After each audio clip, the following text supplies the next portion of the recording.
Okay, boys and girls, today we're working on the LS. And no, we're not putting in that one. We're going back to the Corvette LS. I know it's been a while since I did a Corvette episode. So today I'm going to catch y'all up.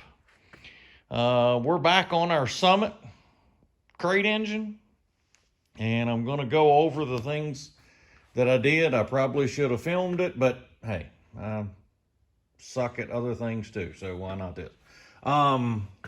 We put the valley cover on, and yes, I did put the knock sensors back inside there. You don't have to for the Hollow Terminator, but hey, we're gonna run them. I put in new sensors. I guess I could have used old ones from the one I had, but I'm gonna go over the part numbers. This is the oil pressure sensor right here. And this is the Napa part number, 926-0041 or 40-1. Okay. That's this little guy right here. Let's see. Has the 3-prong plug in it. And then we have the cam sensor right here. And the part number for it is CSS229. And let's see. I think I got an old one so you can look at it, see what it... Yeah. There's an old one that I had out of a, 600,000 mile LS laying out back, But yeah, that's what cam sensor looks like. And on the other side, we have down here by the starter, we have the crank sensor. And the crank sensor is CSS146SB. Okay, all these are Napa part numbers because I get a deal at Napa. And the last sensor I put in is a little temperature sensor here. And part number on that one is TS5732. And you can put this one in either head. They'll go in either one. But if I'm remembering correctly, the Holly Terminator, they tape up their wiring that you're going to be using this one. You could untape the wiring and put it to the other side of the head if you so choose, but you don't have to. We got the oil pan on, and you can see this one's got, pretty low profile. The oil filter, I got to go get. It's a Napa 7060 oil filter.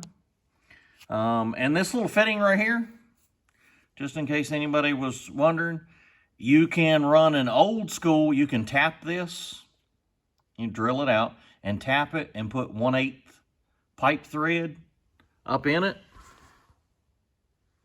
and run an old school oil pressure gauge if you wanted to. But the Holly Terminator gives you the readout for your oil pressure, so, Or you can run an oil cooler off of this. If you take this plug off, there is an adapter that you can get and run an oil cooler. Line in and out wherever remote mount you wanted it. Let's see. We put the front timing cover on. Had to use the little seal install tool to put that in. The oil pump, we put that on behind it. If y'all watched the other video, you know that I was completely perplexed why they sent me a completely assembled engine without the oil pump on it, why they sent it in the box. And I still don't have a good answer. People were commenting saying, oh, you need that to put the front timing cover on or the oil pan. No, you can put the oil pump on and it has nothing at all to do with the timing cover or the oil pan. So for whatever reason why they left it off and put it in the box with it, I ain't got a clue. Maybe the one guy at the factory that knows how to install oil pumps quit or something. I don't know. So, but anyway, we got it on there. I'll get over that. That was just one of my personal pet peeves. And here is your oil level sensor. Now, I wired this up on my 57. It doesn't go to the Holley Terminator. This is nothing more than an indicating switch. It basically goes to ground. It'll turn on a light on your dash. I put one on the dash indicator. When oil comes off that sensor, it'll go to ground and turn the light on. So you have a low oil indication, and hopefully you see that low indicating light before the oil pressure drops. So hopefully you see that, you know, before that happens. Let's hope that happens in that sequence. Here's the crank sensor. It's what one of these look like. This one over here. You see it's 3-prong. Believe it is, they're a different color for the 24 tooth and yeah, I think it's 2458. I think that's what it is, yeah. So they are different color sensors so that your reluctor wheel on the crank knows which one it is.